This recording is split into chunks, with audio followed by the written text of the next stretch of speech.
zmieniam siebie, to nagle zmienia się rzeczywistość. Wsłuchaj się w organizm, tam masz wszystkie odpowiedzi, ale co to oznacza? Jak my mamy się tego nauczyć, skoro nigdzie nas tego nie uczą? Każda kropla spermy jest jak nie jem nic, co jest zimne. Ja całe życie byłem alergikiem. Czym jest choroba? Weź sobie psichnij, zobacz. Nie do nosa. Sami się uleczyć. Twój wiek będzie się cofać i przez to miałem alergię. Czemu nie ma kwiatków, tylko same metalowe łóżka? No i ludzie mogą powiedzieć, że nie ma energii i nie ma tych rzeczy, ale to wszystko jest. Jeżeli wychładzasz tą strefę, to wychładzasz cały organizm. Ja miałem boreliozę, moja żona miała boreliozę, mój pies miał boreliozę i moi pacjenci mieli boreliozę i nikt tej boreliozy nie ma. Nie zwariujmy, ale jeżeli możemy zrobić coś lepiej, to zróbmy to lepiej.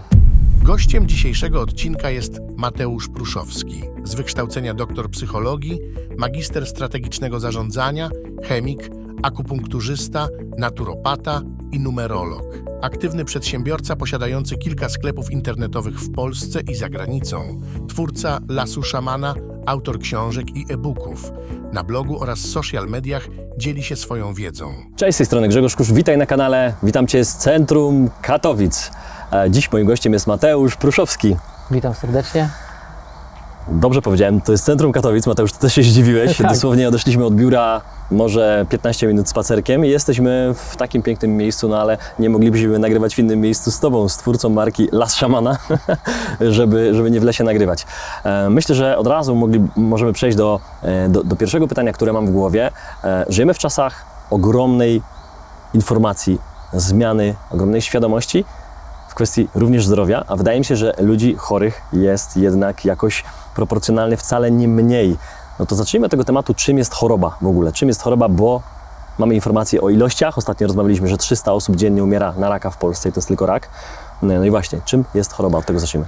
Tak, no właśnie, żeby zrozumieć, czym jest choroba, to może zrozumieć tak naprawdę, czym jest zdrowie. Zdrowie dla wielu to jest brak choroby. I nasz obecny przemysł medyczny został skonstruowany w taki sposób, żeby nas leczyć. Ale nie wiemy tak naprawdę, jak zrozumieć chorobę, bo jak zrozumiemy, jak powstaje choroba, jak funkcjonuje mechanizm powstawania choroby, to tak naprawdę będziemy w stanie sami się uleczyć, bo nasz organizm ma ogromne właściwości jakby regeneracyjne, które tak naprawdę i ten potencjał jest uśpiony i niewykorzystany. I warto zrozumieć, że każdy, ale to każdy jest inny i nie możemy generalizować, że jak ten ma to ten ma też to. Tylko my jesteśmy zupełnie inni, możemy mieć wartości wspólne, ale jednak różnimy się od siebie znacząco. Dlatego kluczowe jest zrozumienie tego, jak powinniśmy tą chorobę odczytać i zrozumieć, no i jak powinniśmy się odżywiać, bo odżywianie jest bardzo ważnym aspektem i w dzisiejszym tak naprawdę świecie, gdzie dietetyka taka klasyczna, polska, można powiedzieć, że trochę nie do końca opisuje to, jak my powinniśmy się odżywiać, gdyż medycyna chińska całkowicie inaczej jakby na to patrzy i to, co ty jesz, ma znaczenie, ale twoja żona lub mama ma inną strukturę i powinna jeść coś zupełnie innego. Jeżeli my obydwoje będziemy jeść to samo, to czynniki chorobotwórcze mogą się pojawiać u tego drugiego człowieka zupełnie jakieś inne, aniżeli u ciebie.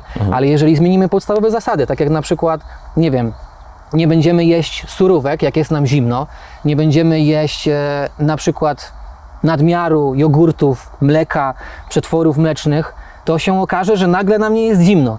Albo gdy sięgamy po piwo z lodówki, to je nie bierzemy z lodówki, tylko ma temperaturę pokojową lub je podgrzewamy. I to są proste zasady, które tak naprawdę Czekaj Mateusz, podgrzewamy piwo, ale rozumiem, że w zimę. W zimie i no ja też podgrzewam w lecie. Czyli wychodzę z założenia, że akurat osobiście nie jem nic, co jest zimne. Ja całe życie byłem alergikiem, całe życie byłem szczepiony tymi szczepionkami na alergię i moja dieta nie była skonstruowana do mojej konstytucji. To znaczy, no jakby rodzice myśleli, że robią dobrze. Miałem nadmiar produktów pszenicznych, nadmiar produktów mlecznych i przez to miałem alergię. No i alergia się skończyła, jak zacząłem stosować inne metody, które spowodowały usunięcie tej patologicznego śluzu ze swojego organizmu, czyli odrzucenie pszenicy, odrzucenie nadmiaru mleka, nadmiaru produktów mlecznych, sera i odrzucenie produktów zimnych. Jak jest lato, to nie lody, żeby się ochłodzić, tylko na przykład napić się czegoś, co będzie transformować to, co jest w tobie. Czyli jak jesz zupę, to najlepiej zadziała na ciebie, albo jakieś potrawy z kardamonem, który ma właściwości transformujące, aniżeli pójście do sklepu i wezmę sobie loda, wezmę sobie zimny napój, super, ja się ochłodzę. Okej, ochłodzę się, no ale co dalej? Jakie będą tego konsekwencje? Bo żyjemy nie jutro, dziś, tylko żyjemy przez te ileś tam lat. Jeżeli będziemy kultywować złe nawyki żywieniowe, to będzie skutkować później zmianami w naszym organizmie. Ale to, co mówisz, ładnie to nazwałeś, że masz swoją konstytucję w takiej kwestii dbania o zdrowie i w zasadzie to, co mówisz, to jest zupełnie coś innego niż słyszymy właśnie z ust nawet dietetyków, którzy nagrywają w kwestii faktycznie dbania o siebie. Powiedziałeś, że nie możemy tak zero-jedynkowo brać tego, co mówi jeden dietetyk i stosować, bo wszyscy to stosują, bo na przykład jest taka moda, przykładowo. Tak. Jest dieta carnivore, jest dieta mięsna, jest dieta low carb i mój kumpel nie je mięsa, to ja też jeść nie będę. I okazuje się, że dla niego to świetnie działa, a na mnie na przykład nie będzie to świetnie działać. No to mówimy o tym zrozumieniu. Jak my mamy znaleźć to i skąd znaleźć odpowiedź? No bo przykładowo ty mówisz, że piwo podgrzewasz, ale okaże się, że jak ktoś inny będzie piwo podgrzewał, to nie będzie dla niego dobrze działać. Jak my mamy to znaleźć, tą informację, jak dobrze wsłuchać się w swój organizm, bo często mówimy, wsłuchaj się w organizm, tam masz wszystkie odpowiedzi, ale co to oznacza? Jak my mamy się tego nauczyć, skoro nigdzie nas tego nie uczą? Bo łatwo się słuchać ciebie i to jest proste. To jest proste, co ty mówisz, możemy to zrozumieć, ale jak ja później, po obejrzeniu tego nagrania, mam zadać sobie pytanie, to co ja mam dzisiaj zjeść na obiad? Co ja mam zjeść dzisiaj między obiadem, jak będę głodny? Czy to ma być jogurt, czy to ma być orzechy, czy to ma być nic, zrobić głodówkę, czy napić się gorącego piwa? Nie wiem, tego nie wiem. To jest dobre pytanie. Znaczy wiesz, najprostszym objawem jakby znalezienia, czy też zobaczeniem, co powinieneś jeść, to jest język. Jak zobaczysz kogoś język i jest cały biały, no to znaczy, że coś tam tego śluzu, tej wilgoci jest za dużo. Jeżeli jest cały czerwony, to znaczy, że za dużo jest tego gorąca, czyli na przykład za dużo masz przypraw rozgrzewających. I jeżeli masz ten biały język, no to nie jedz rzeczy, które będą powodowały wychłodzenie organizmu. Jest taka tabelka i to wszyscy mogą tak naprawdę znaleźć na internecie, to jest tabela 5 przemian. I tam jest piękna rozpiska. Mamy na przykład produkty wychładzające, neutralne, rozgrzewające i takie gorące. Jeżeli ktoś jest czerwony, takie policzki czerwone, nabity, taki brzuch jak piłka, twardy i on jak się napije wódki, to po prostu jest jak balon czerwony. Taki wujek z wesela. Tak, taki wujek. No i jak ten wujek będzie jeść chili, będzie pić wódkę, będzie jeść cały czas te rzeczy rozgrzewające, no to dodaje ognia do ognia. To jest tak jak organizm, to jest tak jak piec. Jeżeli twój piec funkcjonuje dobrze, to spala wszystko i to jakby funkcjonuje. Ale jeżeli ten piec dostanie zimny, mokry węgiel, to będzie mu ciężej rozpalić ten ogień. Ale jeżeli dasz mu kaloryczny, dobry, wysuszony węgiel, to nagle on funkcjonuje inaczej i to ciepło całkowicie inaczej zaczyna funkcjonować w ciele. I ciało to jest taki piec, więc jeżeli będziemy dodawać zimnych rzeczy i wychładzających, no to siłą rzeczy będziemy się ochładzać. A jeżeli będziemy dodawać ciepłych rzeczy, to będziemy się ogrzewać. Dlatego ja wszystko podgrzewam. Jak sałatki, no to ciepłe są. Nie jarzynowa sałatka z lodówki i zimna. Jak piwo, to ciepłe i później do mnie, ty durny, ty piwo podgrzewasz? No podgrzewam, bo ja się po prostu później po nim gorzej czuję. A czuję się gorzej, bo na przykład czujesz, że zaczynają ci jelita inaczej funkcjonować. Czyli na przykład masz problemy z wypróżnianiem albo masz te stolce rozluźnione. I jeżeli na przykład masz zimne nogi, bardzo często kobiety mają zimne nogi, to znaczy, że coś z tą transformacją tej wilgoci, z transformacją ogólnie w organizmie jest nie tak. Jak masz tylko zimne nogi, no to na przykład nerki tutaj wołają o pomoc i trzeba, powiedzmy, je rozgrzać. Więc dlatego kobiety, które sobie dają kompres ciepły na nerki, czują, że fajnie jest, tak przyjemnie. Jak ktokolwiek, jakakolwiek kobieta czuje ulgę po cieple, to znaczy, że no, trzeba zmienić te nawyki żywieniowe i się ubierać. To, co ostatnio zauważyłem, wszyscy w zimie teraz, krótkie skarpetki i odsłonięta strefa tutaj. Gołe kostki. Gołe kostki, a w tej strefie są punkty nerek bardzo jakby istotne i jeżeli wychładzasz tą strefę, to wychładzasz cały organizm. I to się stało modne i ludzie nawet nie wiedzą, że robią sobie krzywdę. A my powinniśmy skarpetki, 2 pary, spodnie i wtedy ochraniasz to. Więc jeżeli kobieta ma upławy, jest jej zimno, ma apatię, nie ma w ogóle ochoty na seks i ma biały język, to organizm jej jest wychłodzony. Więc nie kostki na wierzchu, tylko niech się ubiera ciepło i niech po prostu zaczyna jeść produkty, które są w tej tabeli 5 przemian neutralne, chociaż rozgrzewające albo takie te gorące, tylko też tak nie za bardzo, nie, że na przykład jest Ci zimno, to ja będę teraz jeść dzisiaj chili, jutro sobie zjem golonkę, tak, z wódeczką, winko sobie jeszcze dołożę, bo zrobisz coś takiego, że rozgrzejesz ten organizm tak, że dojdzie do patologii, więc swobodnie. Mówią tak, że jak 2 lata nie dbałeś o siebie, to teraz jakby rok powinieneś dbać o siebie. Więc jak 10 lat miałeś hulaszczy tryb życia, no to 5 lat trzeba dbać teraz o to, aby ten organizm powrócił do normy. Więc to trzeba patrzeć na to, co ja czuję. Jak jem coś i mi jest zimno, często jak kogoś się zapytasz, jak się po tym czujesz? No nie wiem w sumie, nie? Ale no jak z żołądkiem, czy nie wiem, masz wzdęcia, czy ci się odbija, czy później możesz normalnie jeść, możesz pić, czy możesz spać. Bo bardzo często ludzie używają rzeczy rozgrzewających, żeby się tak doładować. Albo kawa. Jak kobieta nie ma siły, albo mężczyzna nie ma siły i pijesz kawę, no to jakby ten kortyzol cię napędza, ale to nie jest to, co się powinno robić. Powinno się wzmacniać organizm od środka. No i właśnie tak działają gotowe receptury chińskie, akupunktura, zmiana stylu życia, żywienie. Od tego powinniśmy zacząć. Ale tak naprawdę też i myślenie, bo mówimy tutaj o przyprawach, że są rozgrzewające, ale jak w pracy jest problem, to też to będzie rozgrzewać. Jak w domu się kłócisz ze swoją partnerką i z dziećmi, to też będzie cię rozgrzewać. To jest mentalny ogień. Im więcej ognia mentalnego, tym jest bardziej przerąbane później dla organizmu, bo nie trawimy, a co z emocjami?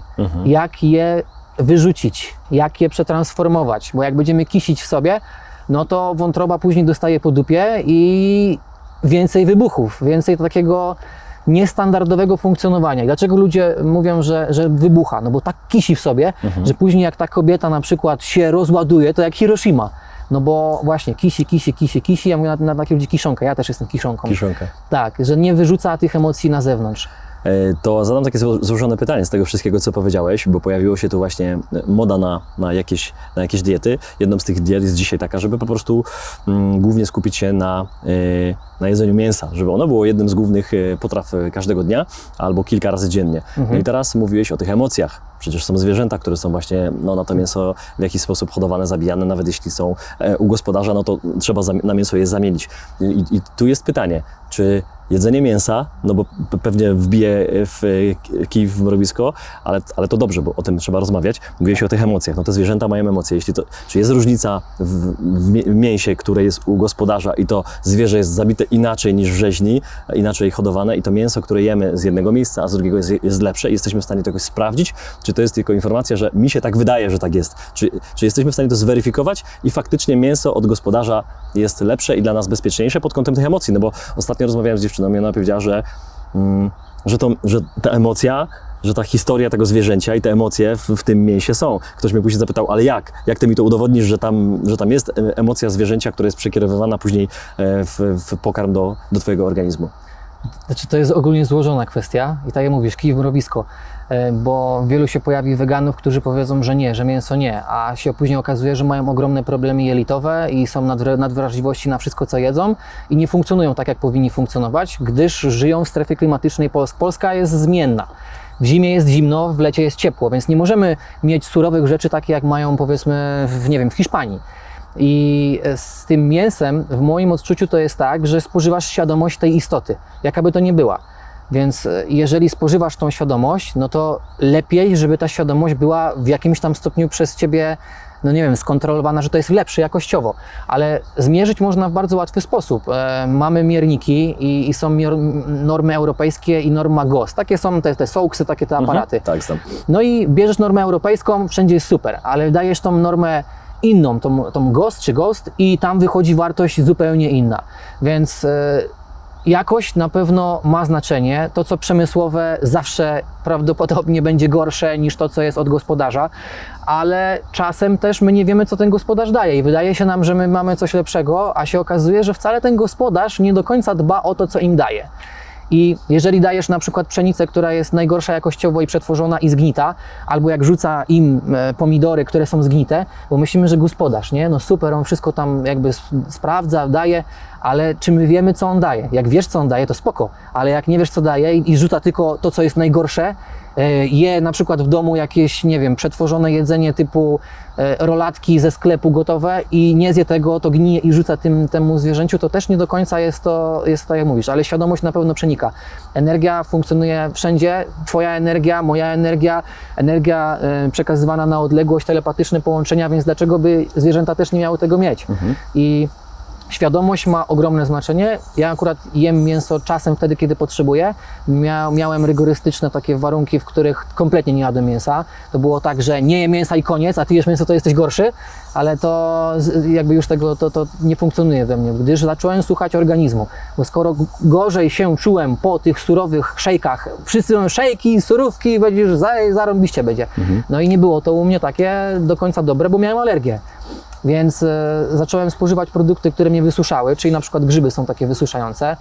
Wprowadziłem rzeczy rozgrzewające, wprowadziłem mięso i nagle zacząłem czuć się lepiej. Więc jakość na pewno ma znaczenie i słuchajmy po prostu tego, co nam mówi organizm i jedzmy to, co jesteśmy w stanie zmienić, w sensie, że kupujemy lepsze jedzenie, ale też nie zwariujmy, bo jak zwariujesz, to nic nie kupisz i tak naprawdę nic nie będziesz jeść i jakby te formy, a raczej przejawy tej energii mamy wszędzie. I ludzie mogą powiedzieć, że energii nie ma, no ale jak na przykład ty się kontaktujesz ze swoim kolegą, który jest w Paryżu, telefonik i sygnał głosowy został zamieniony na elektromagnetyczny, na elektrofale radiowe i nagle z nim się kontaktujesz. Zaraz dzwonisz do kogoś z USA i też, no kabli nie ma nic. No i ludzie mogą powiedzieć, że nie ma energii i nie ma tych rzeczy, ale to wszystko jest. I jakby obecna fizyka kwantowa jasno mówi, że obiekt obserwowany zachowuje się inaczej niż nieobserwowany, a co za tym idzie, jasno to stwierdza, że zmienia się energia, jak ją obserwujemy, więc jak myślimy, że coś jest do dupy, to będzie do dupy. Obiekt obserwowany zachowuje się inaczej niż obiekt nieobserwowany. Tak. Jak to przełożyć na jedzenie, na żywność, na pokarm, który przyjmujemy? Bo czasami się mówi właśnie, że coś jest martwe, tak? Że zmartwienie, tak? Że jeśli kupujemy faktycznie produkt, który jest mocno przetworzony albo w ogóle nie żył nigdy, tylko jest po prostu wyprodukowany w fabryce z jakichś półproduktów, to on nigdy nie żył. Tak. On nigdy nie był na przykład właśnie jakąś rośliną, która jest zerwana i od razu spożywana. Jak duży ma wpływ na to, jeśli faktycznie, nie wiem, mamy dobre podejście do naszego jedzenia, bo wspominałeś przed naszym nagraniem, że nawet ryż się inaczej zachowuje, że wiele osób to testowało i faktycznie, a znowu ktoś zapyta, jakiś inny wiarek mówi, ale jak ja mam to sprawdzić, czy ten ryż jest teraz lepszej jakości niż ten, który był na przykład źle traktowany? No były badania z tą grupą, w której było jedzenie spożywane z McDonaldu przez miesiąc czasu, albo nawet dłużej, i organiczne jedzenie. I gościu, który programował jedzenie, że jest do niego dobre, że bierze wartości tylko te, które są najlepsze, okazuje się, że miał wyniki zbliżone do gościa, który jadł jedzenie, które było naprawdę dużo lepsze jakościowo. No i to jasno pokazuje, że nasze myśli kreują naszą rzeczywistość, więc nasza energia wpływa na to, co się dzieje dookoła nas. Więc jeżeli ty myślisz, że wszystko jest do dupy i sąsiad cię zaraz podpierdzieli, że żona cię zdradzi, że dziecko zaraz ucieknie, no to będziesz zupełnie inaczej kreował tą rzeczywistość, jak ktoś, który stwierdzi, że wszystko jest dla niego. I jak będziesz miał w głowie, że zaraz bomby na ciebie spadną, wojna i tak dalej, to się okaże, że dobra, ten sąsiad, który tak cały czas kreował, tam spadnie, ale na mnie nie. Więc no, przyciągamy to, co jakby jest w naszym umyśle i jest w nas. Więc jeżeli chcemy żyć dobrze, to potrzebujemy odejść od destruktywnych nawyków umysłu, bo nasz umysł jest pięknym sabotażystą, który potrafi z igły zrobić widły tak naprawdę. I każdy z nas to zna. A jeżeli patrzymy na to, co jest tu i teraz i z pozycji takiego zrozumienia zaczynamy widzieć, że nasza rzeczywistość się zmienia, jak my zmienimy siebie, a nie, że ja próbuję ciebie na siłę zmienić, to zmieniam siebie, to nagle zmienia się rzeczywistość, bo jak ja mam dobre myślenie, to przyciągnę ludzi, którzy mają podobne myślenie. Jak ja jestem przedsiębiorczy, to nagle przyciągam ludzi, którzy są przedsiębiorczy. A nawet jeżeli ktoś jest obok, kto nie jest przedsiębiorczy, to nagle staje się taki podobny do ciebie, no bo to jest jakby prawo rezonansu, to jest prawo przyciągania i tego, co się dzieje dookoła. Więc nasze myśli zawsze będą kreować to wszystko i nawiązując do tego jedzenia, jeżeli zwierzę jest katowane od samego początku, to teraz jakie ono ma myślenie, jaką ono ma energię. Ktoś może powiedzieć, że od samego początku jest w tej klatce, więc tak zostało nauczone. No i po części jest to racja, ale no czy rzeczywiście tak to można rozpatrywać? Ja uważam, że wszystko jakby jest dla ludzi, ale też z umiarem. Nie zwariujmy, ale jeżeli możemy zrobić coś lepiej, to zróbmy to lepiej. W ostatni weekend października organizujemy konferencję dla widzów kanału Agent Specjalny. Agent Specjalny, Grzegorz Kusz i przyjaciele. Tak nazwaliśmy tę konferencję, bo uważamy, że nawet jeśli przyjedziesz i nie będziesz nikogo znał, to wyjedziesz do domu z przyjaźniami, ze znajomymi, którzy nie będą tylko na konferencji, ale często, mamy takie informacje od was, że często po prostu później po konferencji też robicie ze sobą nie tylko biznesy, bo to nie o to chodzi, tylko po prostu stajecie się znajomymi, a po czasie nawet może przyjaciółmi. I po prostu macie kontakt z swoimi rodzinami, wyjeżdżacie nawet na wakacje. I to jest coś, co było takim naszym marzeniem, żeby zrobić spotkanie, ale po tym spotkaniu nie rozjechać się do domu, tylko faktycznie budować takie długoterminowe relacje i zrzeszać ludzi, którzy są po prostu podobni do siebie. Kolejny temat, który myślę, że warto dzisiaj poruszyć, bo jest też coraz bardziej popularny, ja o tym czasami wspominałem, jakie jest najlepsze jedzenie świata, co jedzą najbogatsi ludzie świata, nie zawsze to jest najlepsza odpowiedź na to pytanie, bo czasami muszą ci ludzie najbogatsi być również najmądrzejszymi, żeby dobrze wybierali. A dzisiaj też coraz modniejszy jest taki trend związany z długowiecznością, z tym, żeby przedłużać sobie życie, żeby nie mówić, że ktoś będzie żył 70, 80 lat, tylko jak żyć 100, 120, 150, jest to możliwe. I teraz właśnie ten trend związany właśnie z tym superfoodem, z tym super jedzeniem, ale również z suplementami. Jaką ty masz wiedzę na ten temat i czy faktycznie ty też to zauważasz, że nie tylko ludzie o tym mówią, ale też szukają, ale przede wszystkim stosują? No i czy ty znasz takie produkty, takie suplementy naturalne, które występują, bo wiem, że znasz, które dzisiaj możesz zdradzić? No temat długowieczności to dla każdego jakby rozpala jest emocje, ważny. Oczy się świecą. No, jak widzimy w lustrze zmarszczki, to nagle się pojawia, że fajnie by było, jakby było lepiej. Co tu zrobić z tym, nie? No właśnie, no i jest takich parę suplementów, ja jakby je też stosuję. Jest epitalon, to jest tetrapeptyd, który został skonstruowany przez takiego rosyjskiego naukowca i on działa na takiej zasadzie, że wzmaga telomerazę, a telomeraza to jest enzym, który może powodować regenerację i rozrost telomerów, a telomery to są tacy jakby ochroniarze chromosomów, czyli oni to będzie odpowiedzialne za procesy starzenia i im człowiek jest starszy, tym te telomery, one stają się takie jakby krótsze i ten epitalon powoduje to, że regenerujemy te telomery i powodujemy, że one zaczynają z powrotem wzrastać, a co za tym idzie, zaczyna nasz organizm lepiej funkcjonować i zaczyna ten wiek jakby zamiast iść, powiedzmy, że masz 80 lat, to twój wiek jest 80 lat, to nagle robisz badania i okazuje się, że masz 70 albo 60 lat. I to jest związane z tym, że zaczynasz się lepiej też jakby regenerować. Twój organizm funkcjonuje inaczej, regeneracja jest zupełnie inna i te procesy starzenia, one zostają zahamowywane albo wręcz cofnięte. I jak twój organizm się lepiej regeneruje, to lepiej śpisz. Jak lepiej śpisz, to wszystkie organy funkcjonują inaczej. Więc to jest jakby taki jeden związek, to jest jako research purpose, to nie jest w takim użytku, że do apteki sobie można pójść i to kupić, ale no, to jest naprawdę jakby substancja taka, można powiedzieć, mało przebadana, a jednak przez wielu ludzi ją stosuje i widzi ogromne rezultaty po tym. Kolejnym może być, David Sinclair o tym mówi bardzo dużo, to jest NAD+. NAD+ i resveratrol. W połączeniu również powoduje to, że jakby twój wiek będzie się cofać, czyli zachodzą w twoim organizmie procesy, które zamiast degenerować, zaczynają w drugą stronę iść i się regenerujesz. I no omega-3 ważna kwestia, koenzym Q10 również ważna kwestia. I także tych substancji w takich hormon wzrostu. Wielu nawet lekarzy podaje swoim pacjentom hormon wzrostu po 30 roku życia, bo tak jak nasz hormon wzrostu startuje, to po 30 zaczyna spadać. Stallone, przecież hormon wzrostu, on o tym mówi, że on spożywa ogromne ilości i jakby przestał spożywać te ogromne ilości, to nie wyglądałby tak dobrze. Więc są substancje, są związki, o których my nie mamy pojęcia, a naprawdę są w stanie zrewolucjonizować.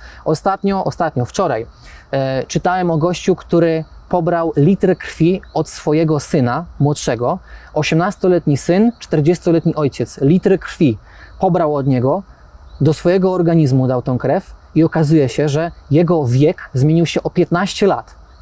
Ten taki, który możesz zmierzyć. I to, co on zrobił, to podał swojemu ojcu tą krew i również ojciec, który miał tam 60-70 lat, jego wiek z powrotem zaczyna się cofać. I mówią, że są fenomenalne skutki jakby takiego działania, że zaczynasz kompletnie inaczej się czuć. Czyli w naszej krwi z medycyny chińskiej jest qi. To jest bardzo cenna energia. Dlatego każda kobieta, jak ma okres, to traci cenną energię i przez to też czasem tam się coś zadziewa hormonalnie i w głowie, no bo ta energia jest mega cenna. I oddawanie krwi z punktu medycyny chińskiej nie jest do końca takie świetne. Chińczycy w tej swojej filozofii jasno mówią, że to nie jest dobre. Bo jak ty co miesiąc masz skonstruowany w taki sposób organizm, że ty oddajesz tą krew, to oddajesz swoją energię, swoje qi. I każda kropla to jest ubytek, którego ty już nie odbudujesz. Więc to cały czas idzie w dół. Możesz poroże jelenia stosować, które jest, jakby mówi się o tym, że to jest jing, że jing to jest taka energia jakby ta nieodnawialna, ale możemy to poroże jelenia stosować, żebyś się czuł lepiej i żeby ten znowu twój jakby wiek tak zaczął stawać albo tak jakby się cofać. Więc czy to oddawanie krwi jest takie wspaniałe i dobre z punktu widzenia pacjentów tak, z punktu widzenia organizmu może niekoniecznie. Warto wszystkie cenne płyny zatrzymywać w swoim organizmie i to samo dotyczy się mężczyzny i procesu ejakulacji i to jakby u nas jest tak, że hulaj dusza, piekła nie ma. Nie zwracamy na to uwagi. A Chińczycy znowu mówią, że każda kropla spermy jest jak kropla krwi i z każdym upuszczeniem tej substancji tracisz ją bezpowrotnie i twoje energii zaczynają się degradować. Więc warto wstrzymywać się, czyli mieć stosunek przerywany, który będzie tą energię twoją cenną utrzymywać w tobie. I my powinniśmy się nauczyć korzystać z tego procesu całego, ale nie wystrzeliwać się z tej energii na prawo i na lewo. I o tym też nikt nie mówi. Mamy wszechobecne porno, gdzie teraz już wszystko możesz zobaczyć w internecie, ale czy ktoś ci powiedział, że ty jako mężczyzna powinieneś sobie tą energię zatrzymywać? Nie.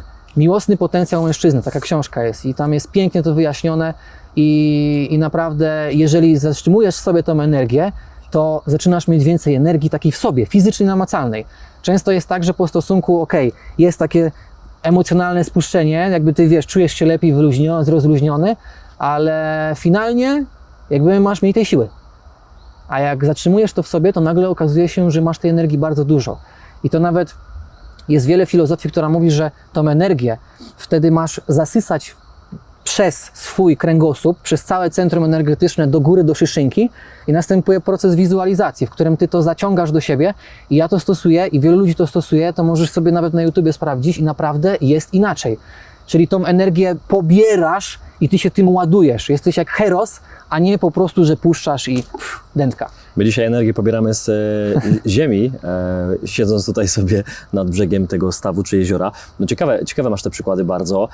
To chciałbym pójść w drugą stronę tego miejsca, gdzie trafiają pacjenci, których służba zdrowia, nie, w ogóle ta nazwa, służba zdrowia, a nie służba choroby, służba zdrowia chce ludzi leczyć w warunkach szpitalnych. A wiemy, jak te szpitale wyglądają. Chciałbym, żebyś trochę się w tym temacie wypowiedział, no bo my siedzimy w miejscu, gdzie jest natura. Mówisz o tych naturalnych sposobach związanych z przedłużaniem życia, ale też po prostu odżywiania naturalnego i takiego, które wychodzi z organizmu. A jeśli ktoś trafia do szpitala i ma się leczyć, ma dochodzić do swojego zdrowia lepszego, ma się leczyć. Tak. No tak się mówi, ma się leczyć, nie mówi się uzdrawiać, nie? Ma się leczyć, czyli słowo lek jest w środku.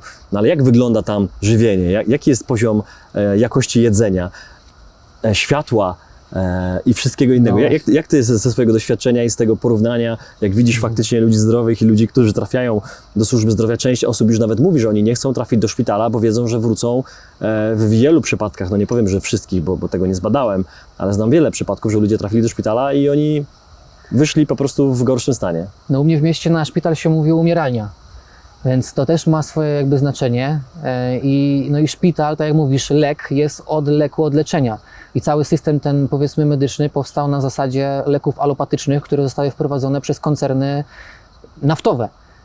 Rockefellerowie mieli te swoje te jakby złoża, mieli wszystko i oni wtedy to przekonwertowali i wtedy powstał cały system medyczny, więc on bazuje na zasadzie podawania leków, a nie na zasadzie uzdrowienia. I no, światło białe jest, a nie na przykład czemu nie ma takiego ciepłego, fajnego, że wchodzisz i się czujesz jak w domu, tylko wchodzisz i od razu jesteś jak na kozetka, światło białe i nie wiesz co się dzieje, jesteś przestraszony. Żarówki od Sebastiana czerwone mogłyby przecież być. Na albo... przykład. Czemu ściany nie są w kolorze ziemi, w kolorze natury, w kolorze takiego ciepła domowego? Czemu nie ma kwiatków, tylko same metalowe łóżka? Bo ty nie masz tam się czuć dobrze. Białe światło pobudza, a jak ty masz wypocząć, to po cholerę to białe A światło. mogłaby być przecież muzykoterapia. Jak byłem kiedyś w szpitalu, Dokładnie. parę razy w odwiedziny, to widziałem, że telewizor jest w każdej sali, że na żetony jest faktycznie, nie za darmo, jeszcze trzeba na nim zarobić, ale tam telewizja leci non-stop albo radio i faktycznie czuje się człowiek w jakimś miejscu takim, które jest wyciągnięte z życia. Tam całkowicie było to wszystko, sztuczne ściany pomalowane jakąś taką farbą, metalowe łóżka, jak wspominasz. No, nie była to atmosfera uzdrawiania na pewno. No właśnie, no są domy zdrowienia, czyli naturalne metody powrotu do zdrowia. Ja jakby w tematyce zdrowia, gabinetów, to jak już skończyłem studia chemiczne, a raczej je rzuciłem na potrzeby realizowania się, no to zaczęliśmy prowadzić gabinet naturoterapeutyczny i tam zacząłem zgłębiać dokładnie tą wiedzę i są bardzo proste metody powrotu do zdrowia, chociażby biorezonans, BICOM, aparat Mora, gdzie możesz boreliozę usunąć poprzez terapię. Dodatkowo oczywiście trzeba psychosomatykę poruszyć, no bo każda choroba wywodzi się z problemu, który tobie się zwizualizował w głowie i powstał namacalnie w twoim organizmie. No i jeżeli mamy aparaty, mamy sprzęt, który kosztuje 20 000 złotych i ty możesz tym sprzętem usunąć boreliozę, którą w przemyśle medycznym bombardujesz antybiotykami. Ale zaraz, przecież właśnie mówi się, że borelioza nie jest wyleczalna, że będąc w lesie właśnie, my jesteśmy przecież w takim groźnym No gdzie? środowisku. Popsikałeś się? Zaraz tu kleszcze na nas No. spadną z drzewa. Czekaj, bo już po mnie chodzi. Dobrze, że te zakazy były faktycznie, wejścia No. do lasu, uchronili tyle ludzi, że borelioza jest przecież niewyleczalna, że No. trzeba do końca życia brać antybiotyki. Ja miałem boreliozę, moja żona miała boreliozę, mój pies miał boreliozę i moi pacjenci mieli boreliozę i nikt tej boreliozy nie ma. Więc borelioza to jest ogólnie złożona sprawa związana z konfliktem psychosomatycznym. Są takie 4 główne zasady. To akurat jest koncepcja totalnej biologii, więc możemy powiedzieć tak, że jest w naszym otoczeniu pasożyt, masz niskie poczucie własnej wartości albo brutalny konflikt oddzielenia. No, głównie są te 3. I często jest tak, że na przykład umrze ci pies. No i masz ten konflikt oddzielenia, jest ci źle. Do tego jeszcze masz poczucie własnej wartości, które ci spada, bo nie ma nagle tego kogoś, kto był przy tobie. I co? No idziesz do lasu i nagle pach, kleszcz cię ugryzie i się robi rumień.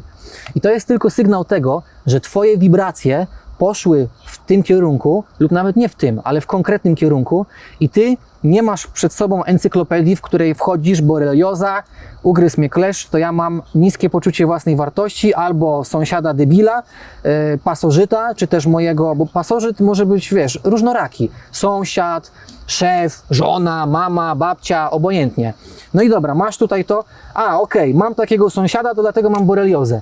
I jak ty to wykminisz w swojej głowie, to twój organizm zaczyna rozumieć, on zrozumiał, czemu tak wie, że to jest dlatego się stało, bo zna jakby przyczynę pierwotną, dla której to się zadziało. Jeżeli ty nie znasz przyczyny pierwotnej, no to no dobra, lek podamy, skuteczność jakaś tam jest, ale przy okazji zacznie się degradacja innych organów. No i leki podajemy, a nie zrozumieliśmy choroby.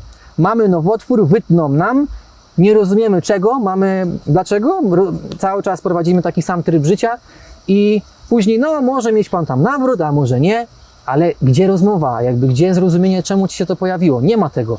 Psychoterapia różni się od psychologii zwykłej. Rozmowa z kimś, wytłumaczenie tego może skutkować tym, że to nagle zniknie. No i z boreliozą jest naprawdę właśnie w taki sposób. Jeżeli rozumiesz, skąd to się wzięło, masz protokoły zielarskie, które wspomagają twój organizm w procesie regeneracji i usunięcia tego patogenu i masz biorezonans, który działa na zasadzie odwróconej częstotliwości i rozbijania tych błon komórkowych, to jak to ma nie działać? Rifle, przecież on leczył ludzi z wszystkich praktycznie chorób. Na zasadzie właśnie tego pola, tej energii, która jest niewidoczna, a ona jest. No i na przykład w Niemczech biorezonans możesz mieć na NFZ. W Polsce, jak powiesz biorezonans, to powiem, że ty durny jesteś. Więc są znaczące różnice, nawet homeopatia u nas jest nieuznawana w ogóle. W Niemczech znowu jest uznawana. U nas akupunktura to takie, bo to akupunktura to nie działa, nie? Ściema. A w Niemczech znowu jest coś innego. Akupunktura była przed przemysłem medycznym, który mamy obecnie. To jest wiedza, która ma dużo większe doświadczenie i poprzez jeden punkt w nodze jesteś w stanie zmienić wszystko.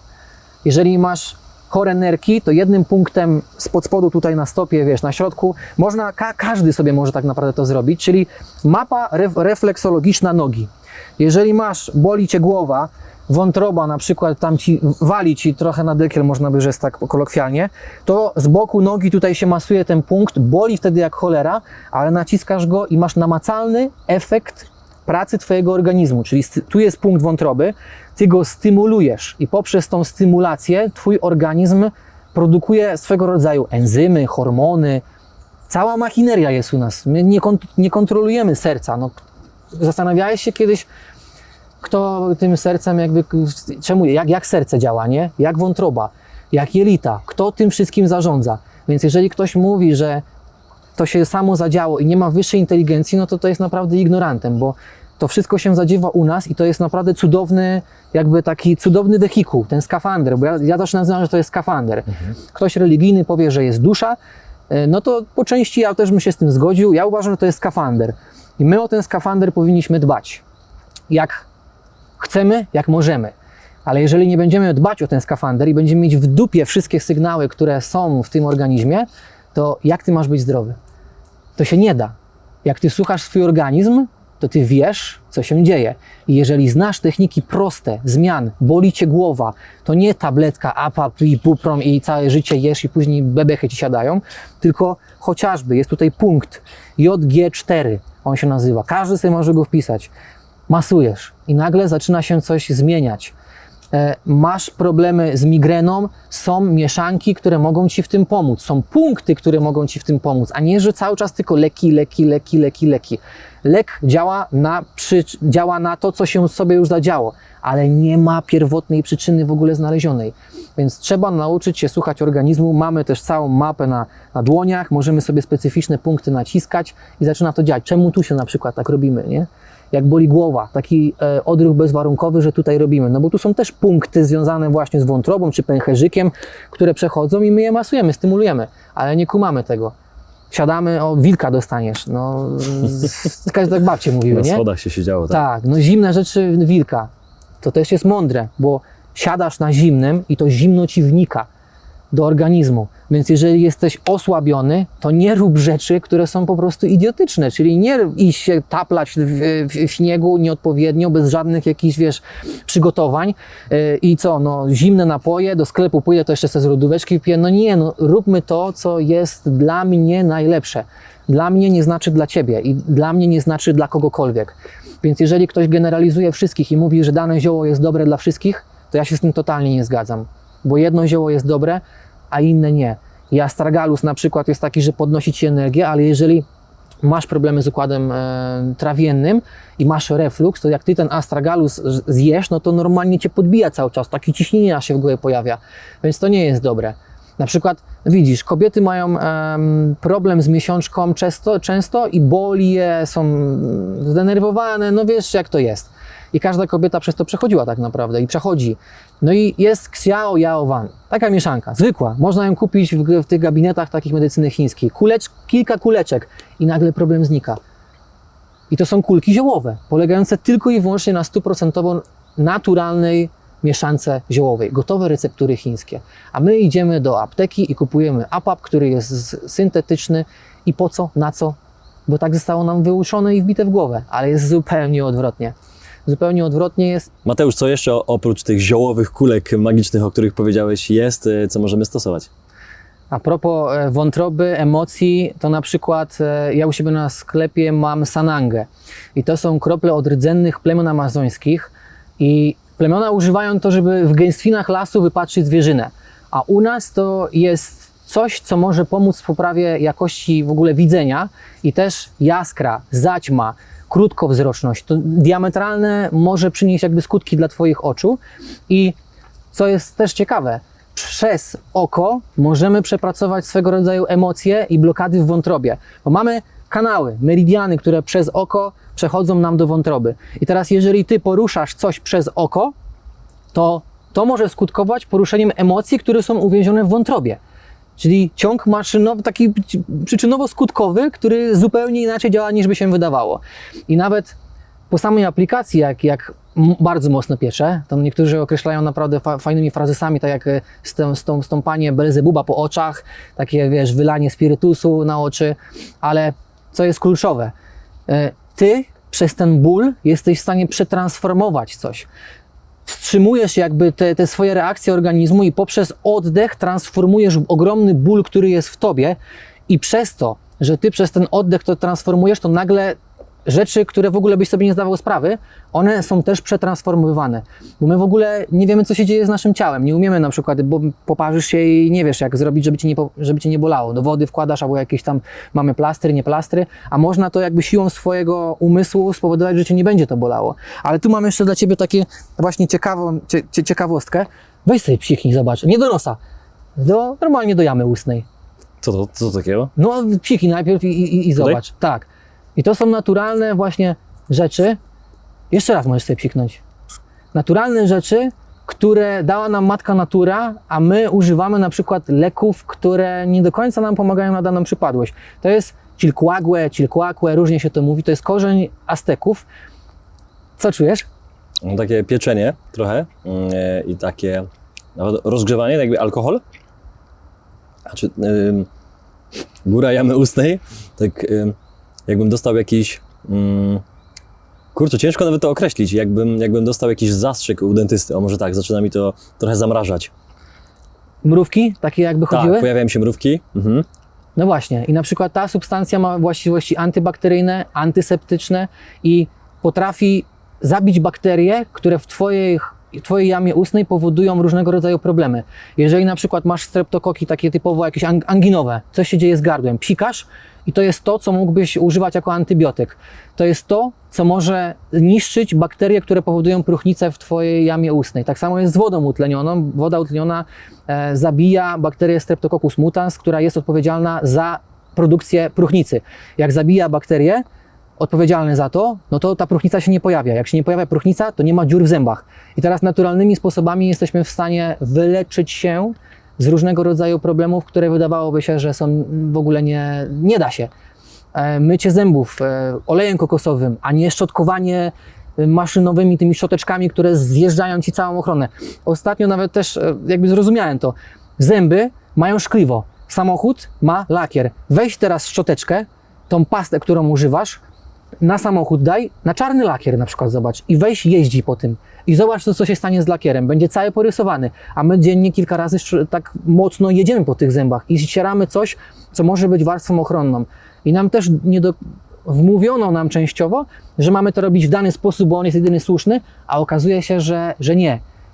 W innych miejscach biorą, wiesz, trzcinę lub jakieś inne takie twarde różnego rodzaju gałęzie i tymi gałązkami tak sobie przecierają. W Afryce chociażby nie ma szczoteczek i działa. A nam powiedzieli, że pasta z fluorem tak, szczoteczka taka, tak, a inne rzeczy nie. I są, widzisz, no proste rzeczy, które mogą naprawdę pomóc zmienić swoje uwarunkowania i wspomóc organizm w prostym. Tutaj nie ma żadnej filozofii.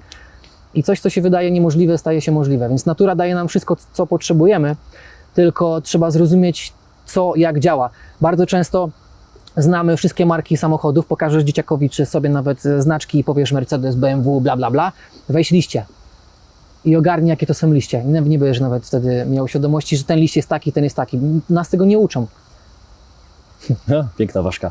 No to wrzuciłeś temat, który na pewno jest kontrowersyjny i jest jeszcze niezbadany, albo przynajmniej przez dwa środowiska, dwa obozy najczęściej znowu się bijemy, to jest fluor, więc tym myślę zakończymy ten pierwszy odcinek i rozpoczniemy drugi, na który Was serdecznie zapraszamy. Dziękuję, Mateusz. Dziękuję. Dziękujemy, że byłeś z nami. Jeśli wciąż odczuwasz dreszcz emocji po naszym show, nie krępuj się pokazać nam tego palcem w górę i zasubskrybować kanał, abyś nie przegapił kolejnych filmów. Nie zapomnij też zanurzyć się w wcześniejszych odcinkach na naszym kanale lub posłuchać ich w formie podcastu. Do zobaczenia!